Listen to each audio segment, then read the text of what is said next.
mile south of Harbor Beach to 17 nautical miles west of Lexington, moving east at 45 knots. Hazard, wind gusts to nearly 50 knots. Source, radar. Impact, small craft could be damaged in briefly higher winds and suddenly higher waves. Other locations impacted by the Wakelow include White Rock and Rickmanville. Move to safe harbor immediately as gusty winds and high waves are expected.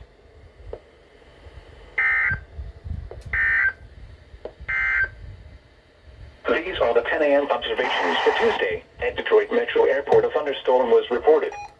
The temperature was 67 degrees, the dew point 63, and the relative humidity 87%. The wind was southwest at 6 miles an hour.